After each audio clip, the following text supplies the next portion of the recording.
Bonjour à tous et bienvenue dans l'Instant T, votre quotidienne qui décrypte l'actu du Finistère. Dernière édition de l'Instant T avant nos programmes d'été. Alors pour l'occasion, nous recevons Émilie Lacaille. Bonjour Émilie. Vous travaillez pour Tourisme en Finistère. À vos côtés, Virginie Le Gall. Bonjour Virginie. Bonjour. Vous avez donc créé le site Mamzelle en Finistère. En face de vous, une autre Virginie, Virginie de Roquigny. Bonjour. Bonjour. Vous êtes journaliste à Bretagne Magazine. Et alors, toutes les trois, vous allez tout nous dire tout à l'heure pour savoir ce qu'il faut faire pour passer des vacances fun, décalées, en restant chez nous dans le Finistère. Frédéric Lorenzon, bonjour. Bonjour. Vous êtes bien entouré aujourd'hui? Oui, très bien. Vous avez embarqué cette semaine pour l'île de Saint, un bel endroit pour des vacances dans le Finistère. Mais c'est le sujet de l'énergie insulaire qui vous a intéressé. Alors avant de partir pour Saint avec vous, on va revoir ces images de l'hydrolienne Sabella D10. Elle a été immergée centimètre par centimètre ce jeudi au large d'Ouessant. Alors une opération délicate pour cette première hydrolienne, haute comme un immeuble de 5 étages. Elle est positionnée face au front vert. L'énergie produite grâce au courant va permettre d'alimenter l'île, d'alimenter 15% de l'île d'Ouessant en électricité. Alors Frédéric, pas d'hydrolienne par contre pour l'île de Saint pour l'instant. Pas encore, oui voilà. Alors on parle évidemment beaucoup de la transition énergétique dans les îles, on le voit donc avec cette hydrolienne. À Saint, en revanche, la transition énergétique fait débat en fait, puisque des citoyens se sont rassemblés, ont créé une société pour justement prendre la main sur l'électricité, mais ça crée quelques tensions. Et on va voir ça dans votre reportage.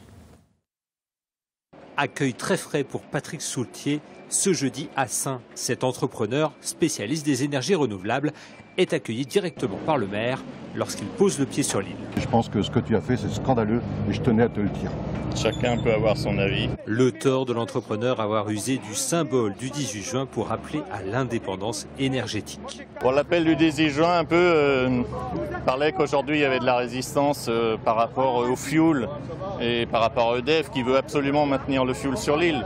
Donc c'était, je trouve, un beau clin d'œil. En cause, ces 3 gros générateurs qui fournissent l'électricité à l'île. Saint, en effet, n'est pas relié par câble au continent.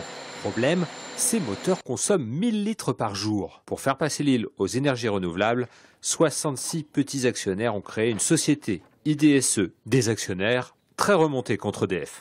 Voilà le système EDF. Ils ont fait une distribution d'ampoules, 7 ampoules par habitation. Moi, je considère ça comme donner des bonbons aux enfants pour avoir la paix.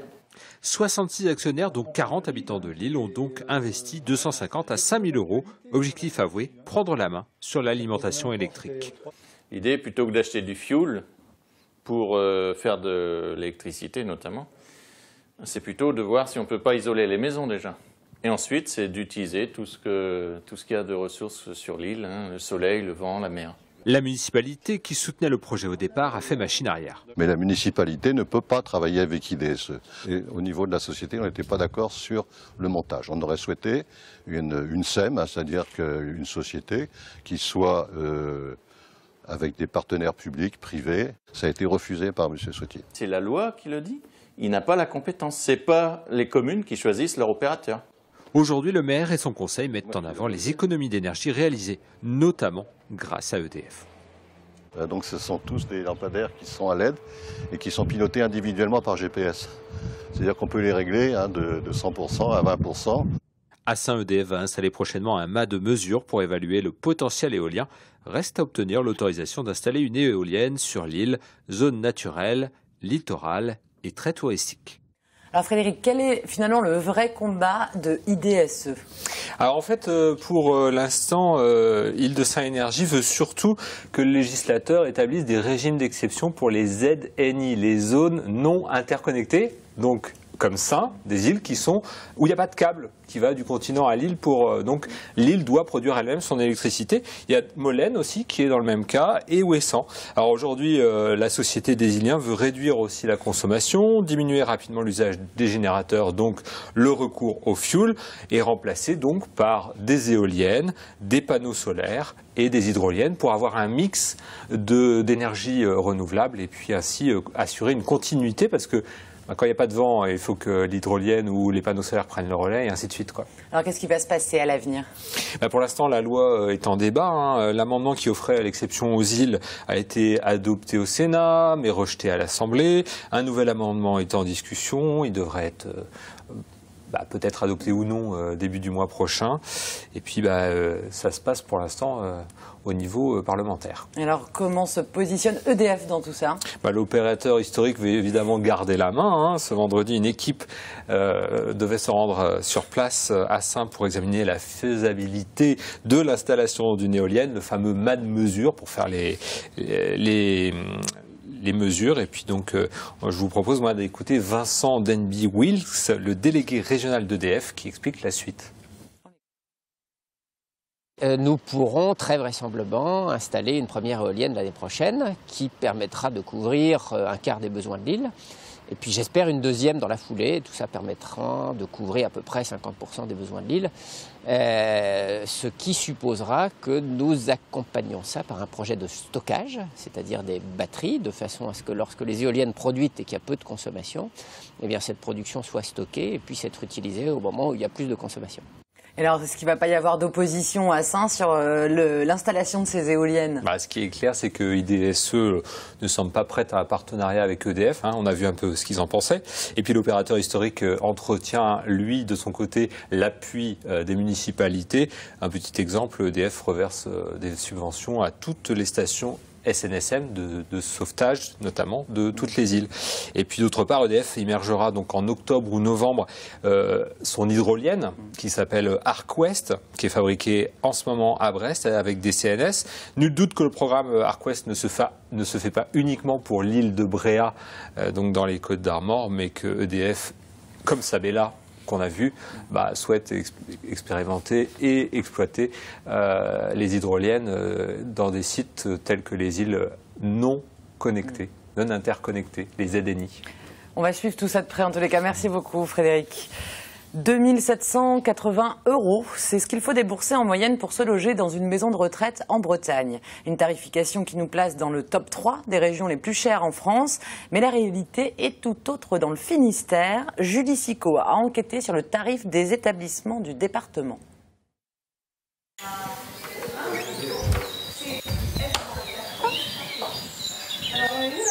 Donc là, on arrive dans l'espace Snowzealand. Alors c'est un espace de détente et de relaxation. Détente et relaxation. Nous ne sommes pas dans un spa, mais dans un EHPAD, une maison de retraite. Matelas vibrants, jeux de lumière sont au programme dans cette salle. Ici, on prend soin des personnes. Alors ça va être pour gérer un peu des angoisses, et aussi pour calmer des troubles, justement pour la maladie d'Alzheimer ou troubles apparentés. Une prestation originale pour cet établissement haut de gamme. Pour les séjours permanents pour des chambres en fait de 20 mètres carrés. Donc il faut compter pour l'hébergement avec toutes les options et le ticket modérateur. On arrive dans les 2700-2800 € par mois. Des tarifs qui permettent de faire des projets comme cette extension sur 2 niveaux avec spa et terrasse. Un établissement privé à but lucratif qui fait figure d'exception dans le département. Ils ne sont que 2. Les 112 autres établissements sont à but non lucratif comme celui de Pleyber-Christ, avec un tarif dans la moyenne départementale, 1 700 € par mois. Sur le budget de 2014, nous avions donc un déficit. Nous avons une nécessité de réduire nos coûts. Augmenter le tarif, ce n'est pas possible. Le conseil départemental donc veille en fait à ce que les tarifs soient plafonnés. Un modèle de fonctionnement répandu et surtout spécifique au département. La majorité des EHPAD du Finistère sont à but non lucratif. Avec un budget de 62 millions €, le conseil départemental doit fixer les tarifs de plus de 12 700 places et le département ne souhaite pas changer ce paysage. Ça allégerait certainement le budget, mais ça ferait augmenter sensiblement les tarifs également. Et du coup, on aurait des établissements qui ne seraient pas accessibles à tout le monde.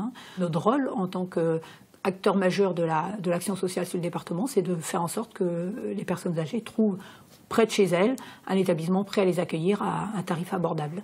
Des établissements habilités à l'aide sociale qui permettent aux résidents d'obtenir des aides pour payer la facture, toujours trop lourde.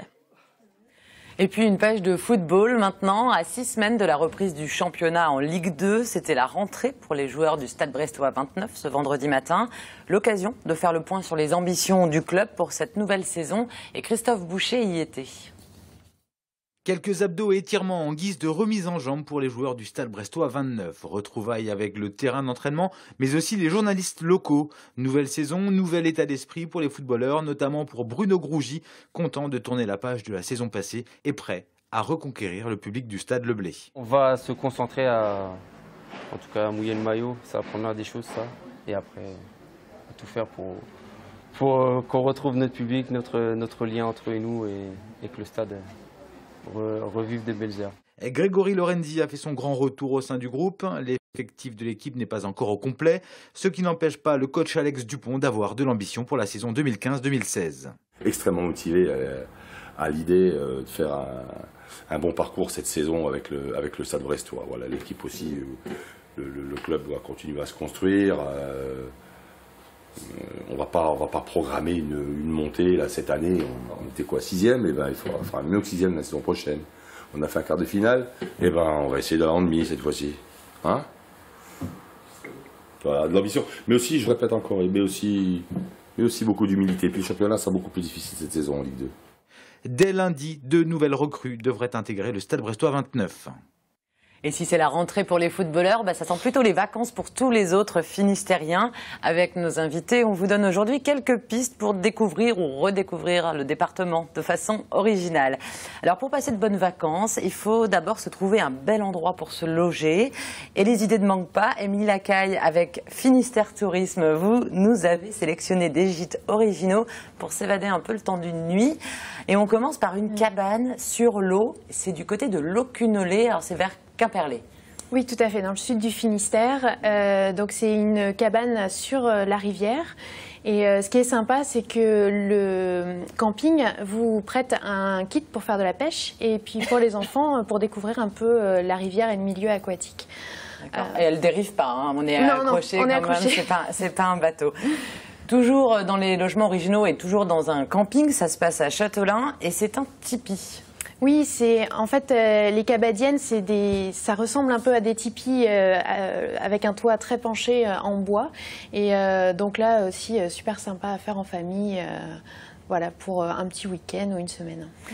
Une cabane cette fois-ci, mais cette fois-ci elle est perchée et c'est du côté de Pinmar. Oui, avec une belle vue sur la mer, hein, dans le camping Yellow Village La Plage. Donc là, vous êtes perché dans un arbre, à faire à deux, en amoureux. Super idée pour passer le week-end. Comment on fait pour... il monte des paniers, non, il y a des petits escaliers quand même pour y accéder. Monter, oui. Ça va, tout est prévu. C'est accessible. Et puis, du côté de Fouesnant, une maison de sirène. Oui, alors complètement biscornue, face à la mer, au domaine Saint-Laurent, à la forêt Fouesnant.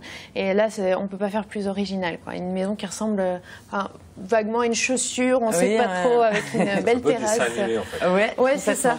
Un peu dans Walt Disney. Alors, est-ce que justement, pourquoi ça se développe autant ces gîtes tellement insolites? Est-ce que la demande, enfin pas la demande, mais il y a beaucoup de gîtes qui se créent. Il faut se sortir du lot un petit peu quand on est hôte. Oui, c'est ça, parce qu'il y a beaucoup d'offres finalement aujourd'hui, et donc c'est un moyen de se démarquer. Et puis c'est ce que les gens recherchent de plus en plus, en fait, l'inédit, l'insolite, vivre une expérience particulière pendant ses vacances, et puis en revenir et raconter ça à ses amis. Voilà, c'est vraiment une tendance qui se dégage. Et c'est quoi le profil des gens qui louent c'est quoi, plutôt les familles, des petits couples? On a de tout, hein. Oui, c'est vrai qu'il y a beaucoup d'excursions, donc ça va être les week-ends, les courts séjours, mais oui, des familles à la semaine en week-end, à la semaine en vacances plutôt.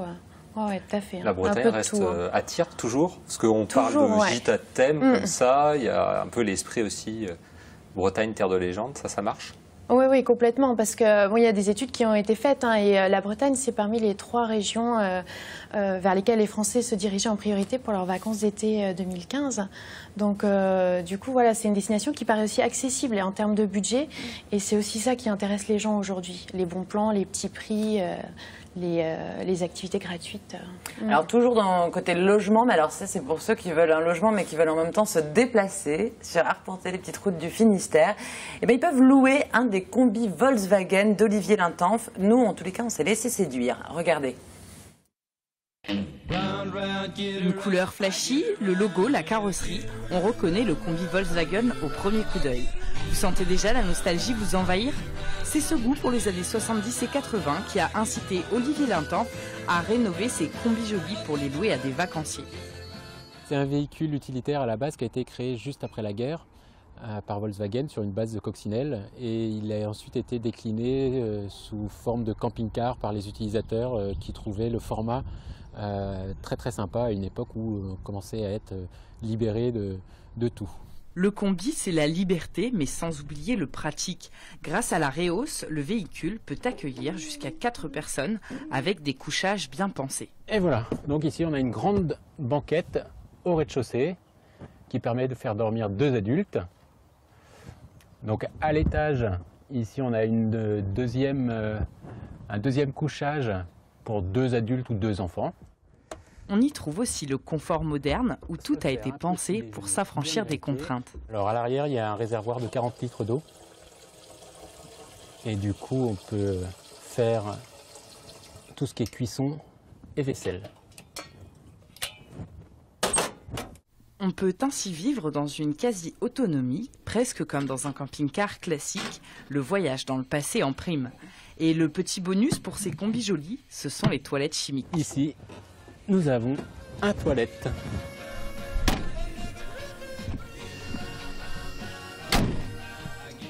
Bercé par le doux bruit du moteur, on peut louer les véhicules à la semaine ou pour le week-end. Une jolie manière de sillonner nos côtes finistériennes au son d'une bonne musique des années 70. Je suis sûr que ça vous tente, Frédéric. Ah oui, oui. Ouais. Surtout qu'on peut on va vous voir sur les routes, c'est ça Voilà, on peut en plus prendre l'option stand-up paddle et surf. J'ai testé et j'ai carrément approuvé. On vous croit. Alors côté activité, cette fois-ci, des nouveautés cette année dans le département, à commencer par un séjour réservé aux filles. Ça se passe à Audierne. Alors pourquoi réservé aux filles et qu'est-ce qu'on y fait?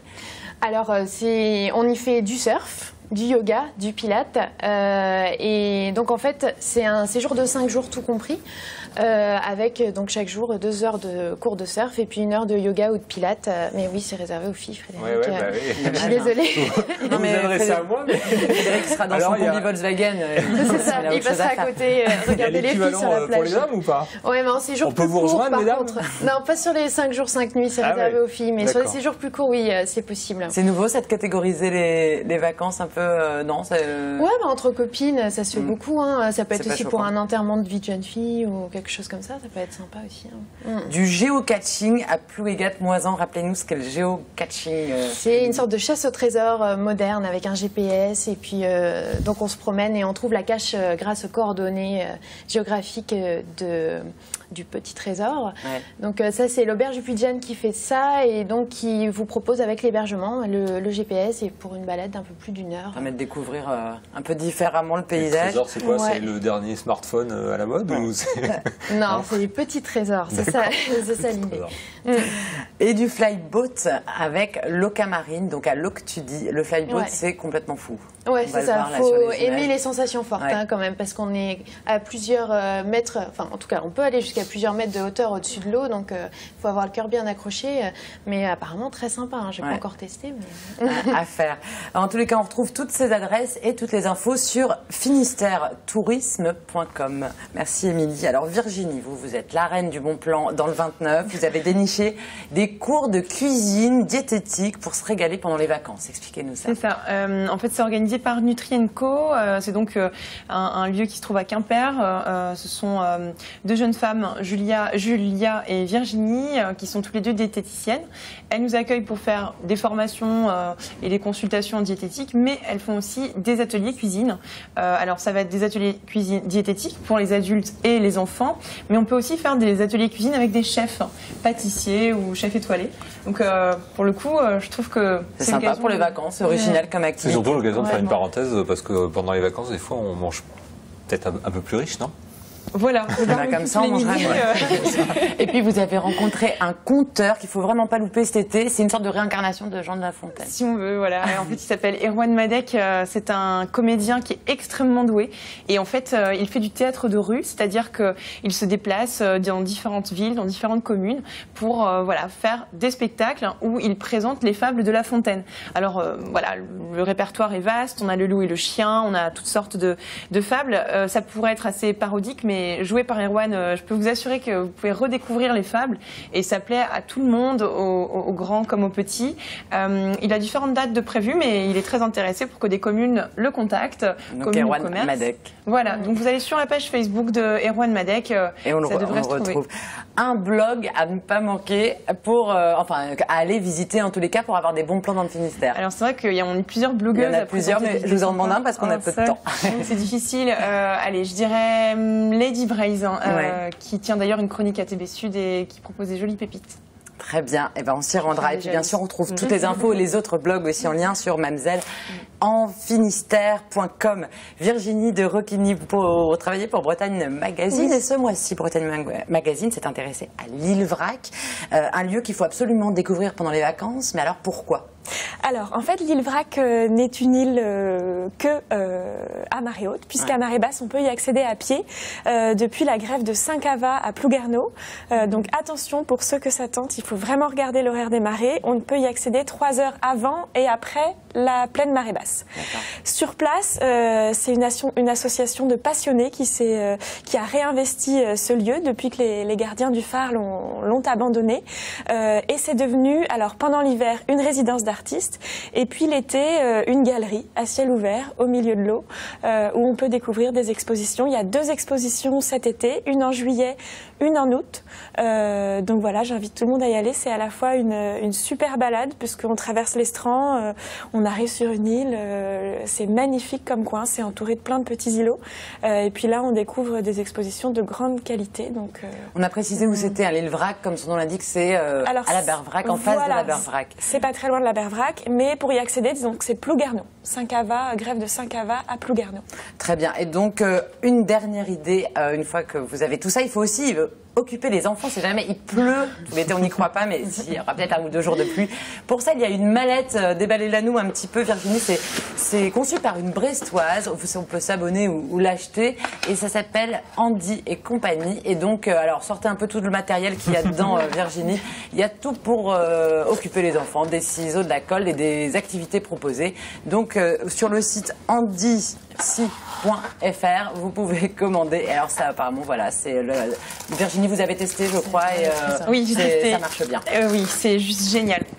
C'est juste génial. Oui. C'est bien, ça occupe les enfants. Et donc, il y a aussi un petit sac à dos qui est fait pour aller en voiture occuper les enfants. On ne sait jamais. Si on sort du Finistère, tout de suite, ça peut faire un petit peu de route ou dans votre combi joli aussi, ça peut servir. C'est mieux que d'écouter Henri Dess pendant 10 heures. Hein. C'est ça, c'est pour varier un petit peu les plaisirs, Virginie. Donc voilà, andyci.com pour découvrir ces petites mallettes. Et puis, alors, il y en a un qui aime aussi beaucoup les vacances, c'est Steven Leroy. Il nous en parle dans sa brève de trottoir. C'est parti.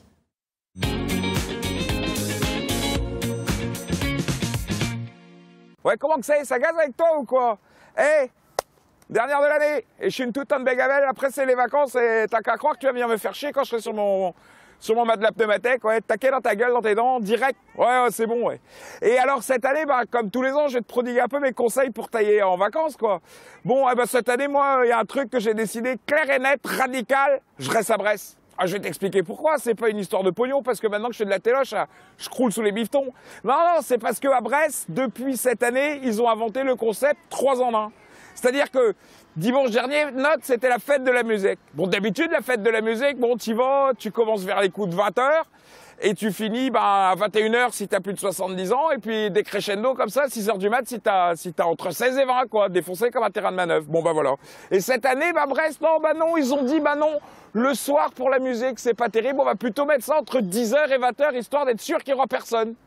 Et ça a bien marché d'ailleurs, parce qu'il faisait beau, tout le monde était à la plage, il n'y avait pas un pingouin pour aller écouter un coup de cornemuse et 2 coups de bignou. Ah, il n'y avait personne. Et comme ça, quand tu arrives à 20h, il n'y a plus rien. Et moi, je trouve ça vachement bien. Je propose qu'on mette toutes les fêtes brestoises sur ce thème-là. En journée, comme ça, le soir, t'es peinard pour l'apéro, tu peux coucher les nains pas trop tard, t'as le droit de reboire une autre, et avec ça, t'es très bien. Style Astropolis, un mix de dub ou je sais pas quoi, de 8 à 9 le matin, tranquillou bilou à la fraîche. Les jeudis du port, Johan Baise entre 11h30 et midi. Comme ça, au moins, t'es tranquille. Tu peux aller boire un petit coup de jaune au Cas de Vent ou chez Juju à la cale, et avec ça, t'es bien. Tu peux aller à la plage, t'as du temps à disposer pour toi-même. Quand tu vois que dans les autres villes, ces cons-là ont l'audace de mettre des fêtes le soir pour que les gens soient ensemble, ils sont complètement tarés ou quoi? Alors que si tu restes à Brest, le matin, festivité municipale, L'après-midi, baignade, le soir, apéro. Et avec ça, royal. Et en plus, tu dépenses pas trop de pognon. Et avec ça, moi je te dis, on n'est pas à l'Elysée. Hein. Bon, allez, en septembre. Voilà, c'était Stéphane Leroy. Bretagne Magazine est en kiosque déjà depuis la semaine dernière. Avec le reportage sur les vracs, mais plein d'autres idées à découvrir, de balades, évidemment. Merci beaucoup à tous. Nous, on se retrouve en septembre pour de nouvelles aventures, mais dès lundi prochain, vous retrouvez les TBO avec l'excellent Frédéric Lorenzon qui est à mes côtés. Merci beaucoup. D'ici là, passez d'excellentes vacances sur TBO. Ciao.